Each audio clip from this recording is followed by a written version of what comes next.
Good day, fellow champions of inclusion. I am Ron, and this is the Inclusive Dad podcast, where we explore inclusion and make it practical. Thank you for taking time out of your busy schedule to join me in exploring ways we can create a more inclusive world together. You are important, you matter, and you can make a difference. Today, my guest is Rebecca Prejean. Welcome to the show. Thank you so much for having me. Did I do it right? You absolutely did. Perfection. Yeah, thanks for being here. Why don't you start me off by just telling me a little bit about yourself? Yeah, so my name is Rebecca Prejean. In terms of business, I am the CEO and founder of EB Graphics and Consulting, and we specialize in creating accessible experiences for people in corporate.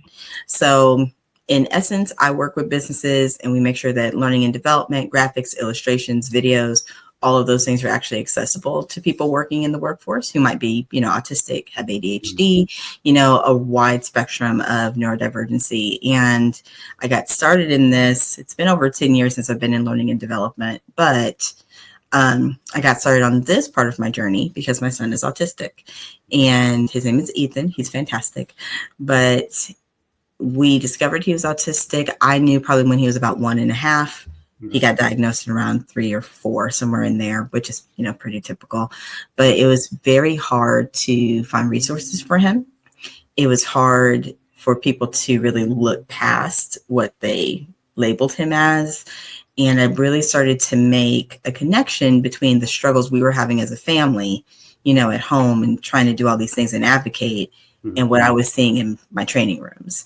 I tell people often, I myself am not neurodivergent. So I didn't walk in with that lens of knowing and all of the stuff. I just didn't. And so it was a real introspective moment to realize that I have had no clue. And I have been setting people up to essentially fail because we haven't been giving them what they need. We've just been kind of overlooking it, and it's been right in our faces. So I ended up starting my own company after a layoff, and this is what I do all day. And I love it. That's great. What is your definition of inclusion? When I think about inclusion, I mean, it's to include. Right? It's to make sure that everybody has what they need to succeed when I think about it in a real way. And that's kind of where we have like these 504s and IEPs for our kids. We want them to have the supports and, the pillars that they need to succeed. That also doesn't mean that it's going to look the same for everybody. 2 people might be autistic and have completely different needs, and that's perfectly fine. But it really is about meeting people where they are, giving them what they need to succeed, and really setting them up to be their best selves. Yeah, I love that. So part of my story is I don't remember like anything about disability before my daughter, Cecilia, who's 22, was born. Like you growing up, did you have any exposure to disability at all before your son was born? No. Especially none that we talked about. As I've gotten older, I can now look back at family members and be like, okay, yes, that's what was going on, even though we didn't talk about it. What I also like to just kind of put out there is that being a person of color living in the South, because I'm in Texas and have been a Southern girl all my life, there are just certain things that we don't talk about. We might know somebody's different. We might know that, there's an extra little something there, but we just assume that's just what that is.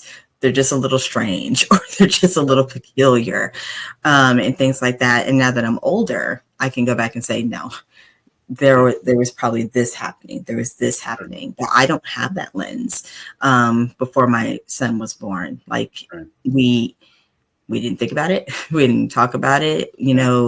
All the kids, none of them were included in our classes growing up. They were all kind of siphoned off into this special, resource group. So it's definitely been an eye opener for me. Yeah, for me, growing up, I went to a Christian school through 8th grade, and there was no discussion of that stuff there. And then I went to a public high school, and I don't even remember like separate classes for me. So yeah, it is interesting. Like, and we had some people too. And now that like you're saying, look back, that yeah, there was a disability probably, but yeah, back then we didn't talk about it at all. And all the autism, any of that stuff. I mean, I'm 48, so none of that stuff was really talked about when I was in school. So yeah, it was my daughter's born. I'm like, wow, there's this parallel universe out here that I never even knew existed, and it's here. So this is fun. Yeah, like it does feel like an alternate reality to some extent. And you're Right. just like, how have I been asleep for so long? Right. Where was I? It's like different rules and stuff. I'm like, what's going on here? I can't even figure out what I'm used to. Why are we throwing other stuff into it? Exactly. Yeah. So what was like, how's school been for your son then, the process? How is the IEP, all that stuff in Texas? Texas is a bit of a struggle. A lot of southern states are a struggle in schools in general, but for us in our school district, it has been very hard. He goes to a smaller school district outside of Austin. To give a little context, the Austin school district actually at one point, the TEA had actually threatened to take over their SPED program because they weren't giving accommodations. They weren't doing what they were supposed to do. So that gives you a little bit of a glimpse of what we're dealing with down here. But the school year last year for him was brutal. The year before was pretty okay. He was in first grade. His teacher was just different. Sure. She was more proactive, and even if he didn't have accommodations, she would kind of, try to figure that out and was really supportive. This year was very different. The first day of school, I actually got a call from his teacher, and not even in the middle of the day. We're talking within an hour of school starting. I was getting a phone call. Within 3 days of him starting, I got a call from the principal wanting to talk to me about different things. This year was brutal.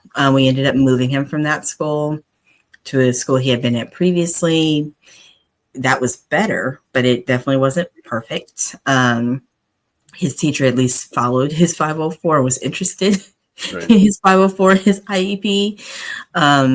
But middle of year, I want to say January, we ended up, having a parent-teacher conference, just like all the other people, right? And having a kind of updated 504 meeting. And I found out through that he was being bullied in his art class. And the teacher wasn't doing anything about it. She was just like, well, this happened, and wasn't advocating. So I ended up becoming his art class accommodation for the latter half of the year. Every Monday, every Friday, if he had art class, I went up to the school, stayed for a couple of hours, and he did his work, his assignment in the room with me. And what was most shocking and surprising to me is that this child that you said hasn't completed a single art project in your class, completed every single project, completed it early. So we had to find other things for him to do. So it really speaks to, it's not the child, it is the environment, it is the atmosphere. And so we are hopeful that this year will not be as heavy a lift. He does have his IEP now, so that gives us a little bit more leverage. They tend to take those a little bit more serious here. But my hope is through that we will see a slightly better experience. But as I'm sure you know, we prepare for everything.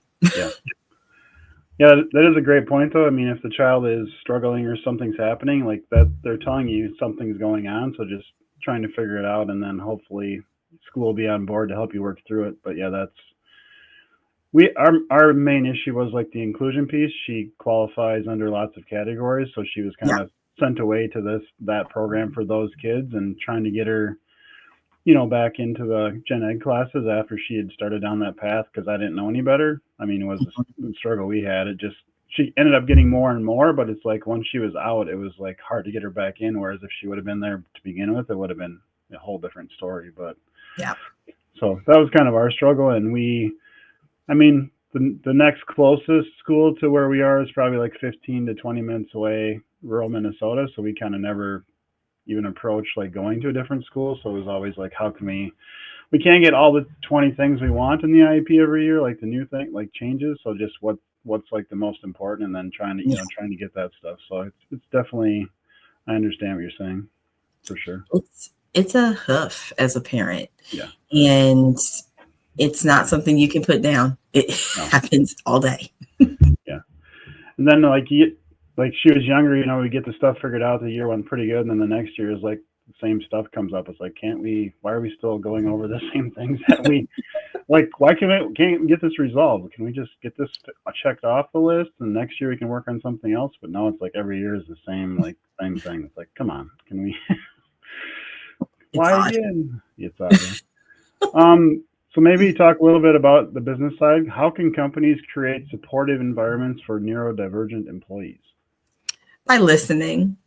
And in general, I tell them, of course, to listen, but there's just some things that are common sense, because what some businesses think of when we talk about like inclusion, we talk about neurodivergency, they kind of shut down because they're like, well, it just feels like so much. Right. And I don't know where to look. And when we talk business, I don't want to maybe be canceled by the culture that we're in. I don't want to get backlash. Social media is huge. That hurts revenue. And so the way I've had to come at it is, this does more for your revenue. It can increase your revenue. It increases productivity in your workers. It increases your top line, your bottom line. Like, you retain your people in a very different, much more productive way. And so when I'm talking to them about inclusion, I specifically mention training. The training and the e-learnings and all of these things, we like them to be really flashy. I'm an artist by nature, like been drawn since I was 5. So I love a good flash. I love some flair in the things that I make. But you've got to do them in a way that makes sense. So your training, great. If it's a video, fantastic.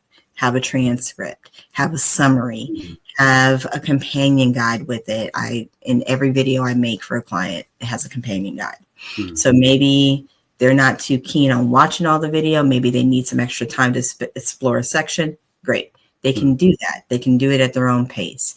Set deadlines that make sense. So maybe not, here, finish this in this 30 minutes that I'm slamming in between your other assignments. Right. Say, I need it done by the end of the week, so they can break it up into chunks, and they can learn, and they can process, and they can kind of take time with that information. The training, the onboarding is probably the thing I preach the most. So if you're going to do anything on the business side, you've got to make sure that that training, that onboarding is actually a process. It is not just what a lot of startups do down here, where we just toss you in with somebody for like a couple of days and then expect you to do all of this great work, because that's never how it's going to happen, ever. Can you maybe talk about, let's say I have like e-learning where I log in and start doing stuff. Is what you recommend, like the fewer colors on the slides, like less words on the slides, like that kind of a thing? How would you set that up to be more accessible to more people? Definitely the things that you mentioned. Now, when I am designing an e-learning, I do things a slightly bit different. So yes, definitely less words on the screen. Definitely a little less movement on the screen, because you have a lot of animation, a lot of transitions. For me, I can actually add triggers with the programs that we use nowadays, triggers that will actually bring up layers that somebody can press. It will give additional information or context for whatever's on the screen. It might allow them to have like an extra PDF. It can also change color composition for somebody who might be colorblind. It can change layout composition for somebody who might have a cognitive difference. So when I'm setting it up, it really does depend on the information that's there. But I want you to think definitely less words. Like nobody needs a book on the screen. Less movement, gentle movement if there's any, no loud noises. And sometimes that's hard to gauge, right? But that's something you should gauge during the creation process. Like ticking and things like that, and buzzers that seem really fun. When we're thinking about game shows, this is learning. So not everything needs to be a gamified experience. So I try to avoid buzzers. I try to avoid loud things that can throw people off. But definitely for me, triggers, layers that actually speak to cognition, color blindness, additional context, just things that really slow it down a bit and give people that room to breathe. So those are so you like create something and then are you saying there's like buttons on the side that you would push to like change it Yeah, up? That's cool. exactly. So there might be buttons, there might be icons, depending on just kind of the branding. But essentially, those buttons tell that system, hey, show this layer. Yeah, for And sure. that layer will have that accessibility difference. Yeah. How can businesses benefit from hiring neurodivergent individuals? The list goes on. Like, it is a long list, but what I like to kind of boil it down for business owners, because there is so much, I like to say these are the people that when you give them what they need, they shine, because you're bringing out something that in a lot of cases they don't get to show. So these are the people who will notice the small details. These are the people who will notice the holes in some of your plans. These are also some of the people who will bring in some of the most innovative, creative ideas because they naturally are outside the box. They naturally live outside the lines. And so nowadays we have, I'll take AI is a really good example. People are embracing AI, but you're also trying to erase it in a weird way. Mm-hmm. Because AI technology is producing things, creating things at such a fast pace. Everybody's like, well, how can I be more creative? How can I be the first in my space?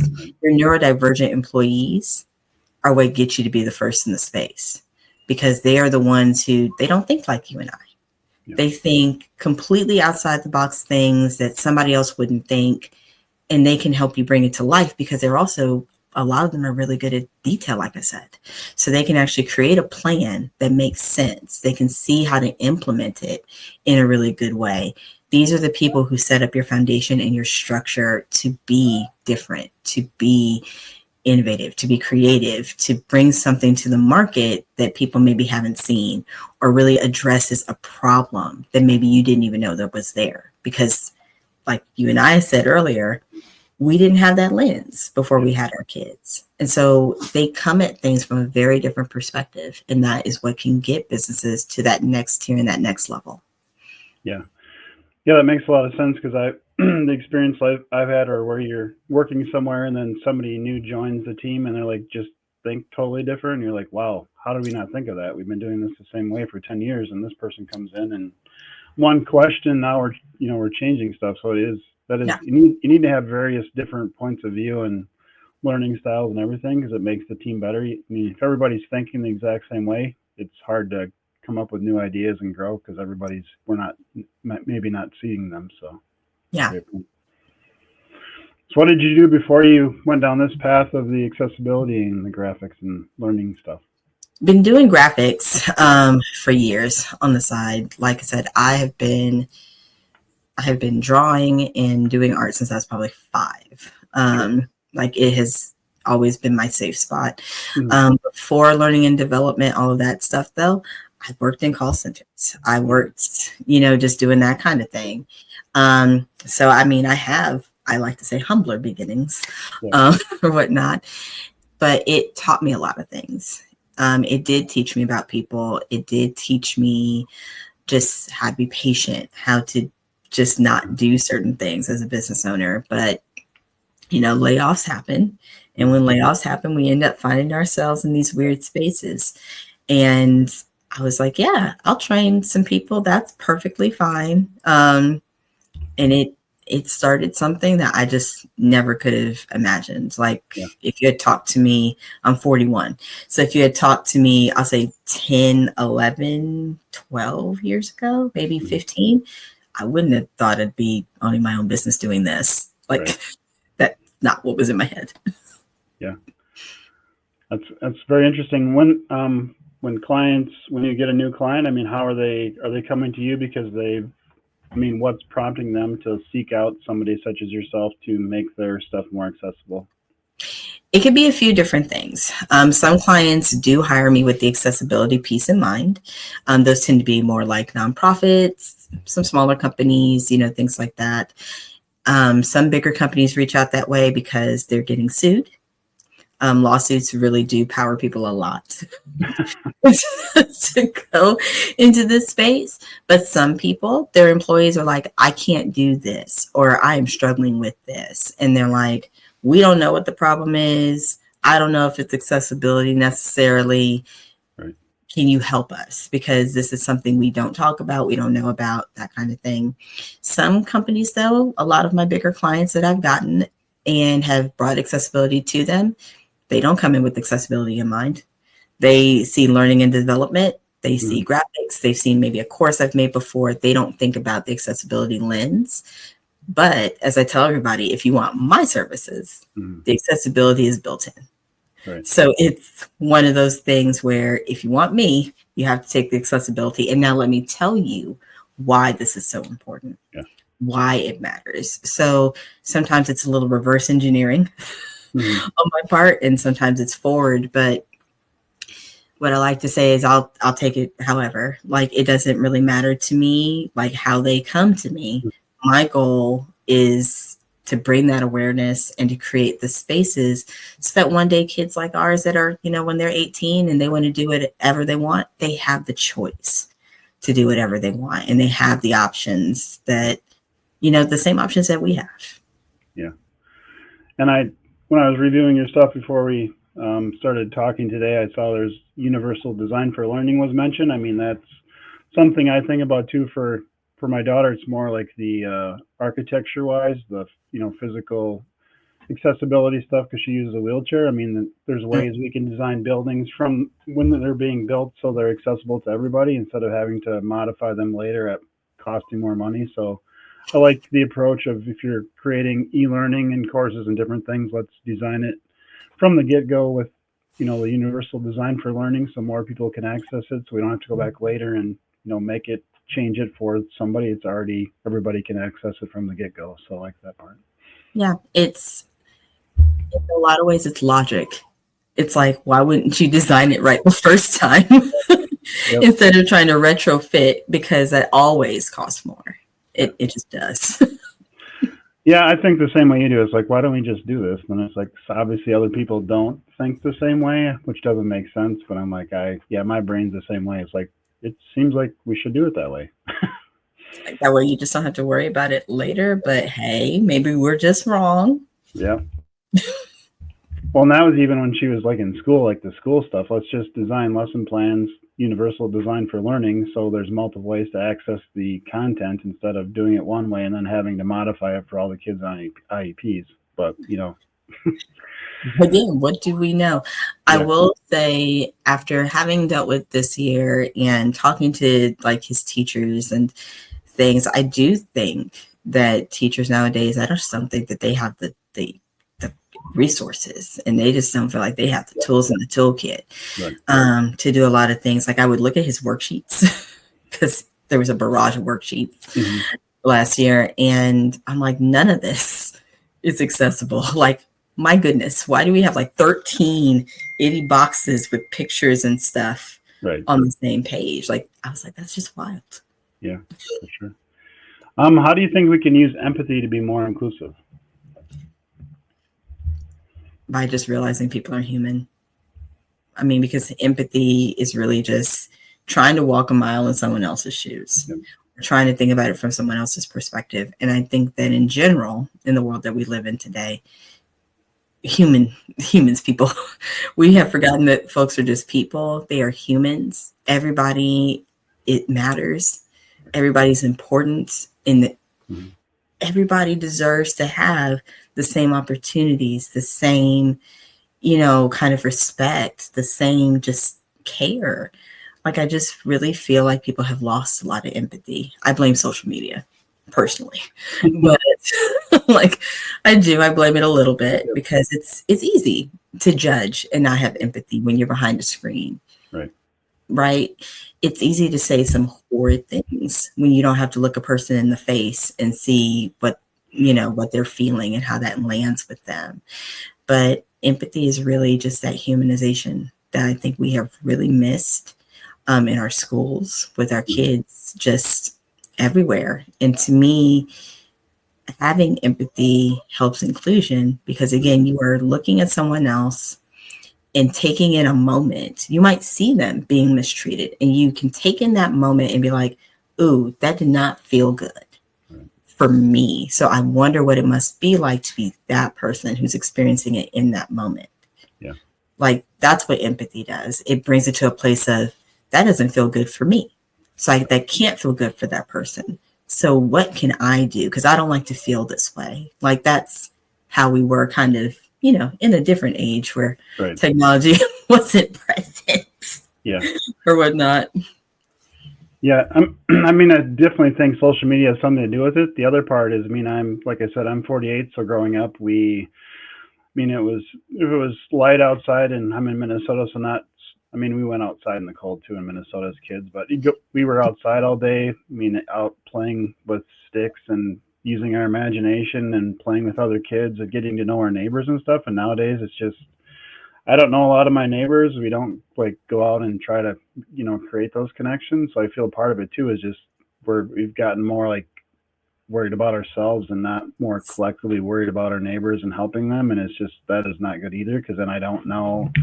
I see them maybe when they leave their house. I have no idea what their life's like, what they have going on. It's just, you don't experience those things. And it's like you're saying, on social media, you see stuff and it's easy to comment, especially if you're not sitting face to face next to somebody, you don't know them. It's easy to throw something on there, having no idea and not really knowing them. So yeah, it's definitely an interesting time for sure. But yeah, because if you don't, like the saying, if you know one person with autism, you know one person with autism. Everybody's different. That situation, that disability, anything, and we need to talk to each other, get to know each other to, understand people's needs. So yeah, I agree. Yeah, because it bridges that gap. We were saying we didn't have the lens. Part of that for us, growing up, my dad was military, so we moved around all the time. Military in the 80s was very different from military now. We were gone every 2 years. We moved to a different base. Sure. And so we didn't get to build a lot of connections with people because we didn't see them long enough to do that. And the connection piece is definitely missing. It really is. Yeah. What is one tip you can share to help the listeners be more inclusive today? So just one thing everybody can start doing today to be more inclusive.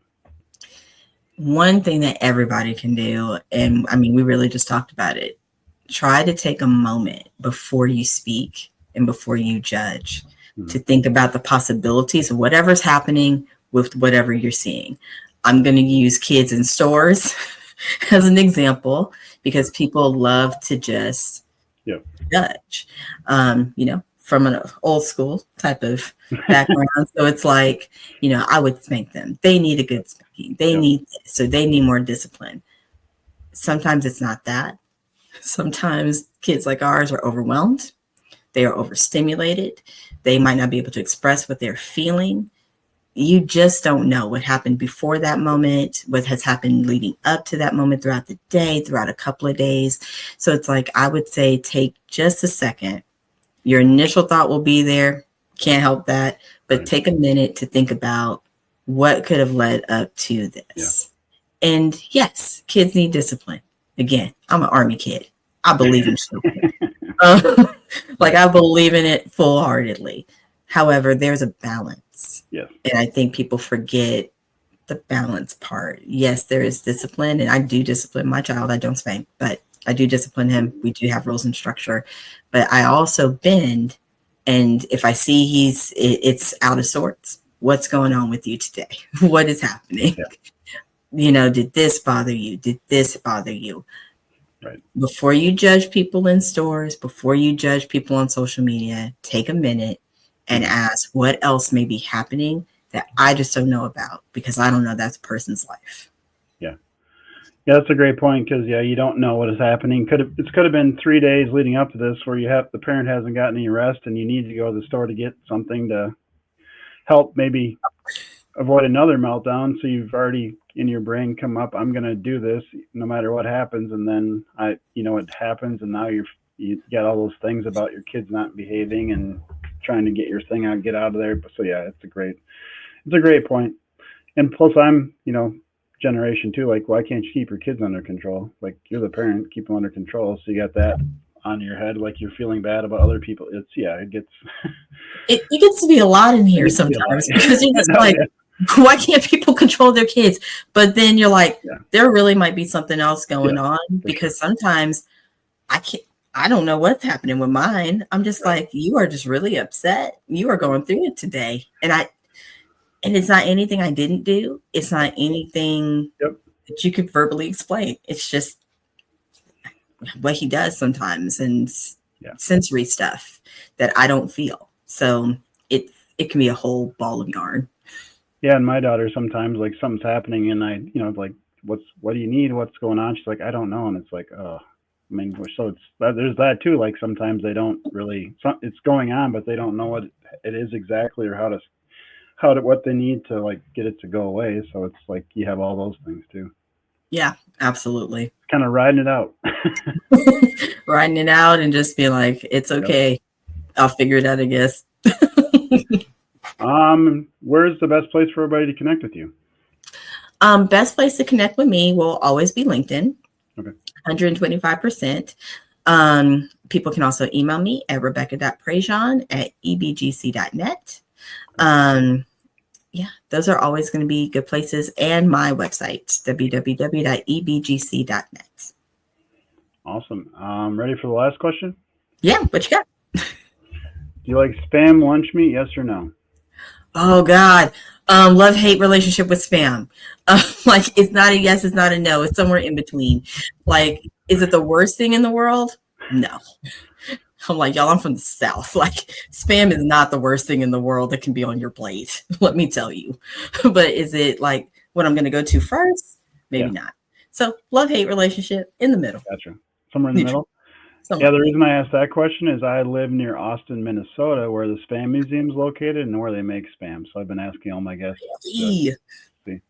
So yeah, I used to live in Austin, Minnesota till like a month ago, and we moved just to another close by town. But yeah, so you live in Austin, Texas, or near there? I live by Austin, Minnesota. In the spam factory. Or spam museum. I'm like, oh my gosh, I didn't even know there was such a thing. Yeah. Now I feel like I need to go to Minnesota just to see it. Yeah, I mean, I've been there a couple of times. It's pretty cool. They have stuff for kids to do. There's a lot of history. When you go in, they have a person walking around with a tray with Spamples, which is like a little cube of Spam with a pretzel stuck in it that you can have. And there's a whole gift shop where you can buy all the Spam trinkets and stuff. So yeah. That's so great. I love that. Yeah. I mean, I think last year I saw they had over 100,000 people come and visit, and the town's like 25,000. So they get a lot of people in town to go there. So. Wow. That's impressive. Yeah. Well, thank you so much for being on the show today. Yeah. Thank you so much for having me. It's been a blast. Yeah. To those listening, thank you for allowing me to be part of your journey. It is truly an honor. Please join the podcast newsletter by clicking on the link in the episode description to keep up with the latest episodes. Together, we can make the world more inclusive. Until next time, stay empowered and be a champion for inclusion.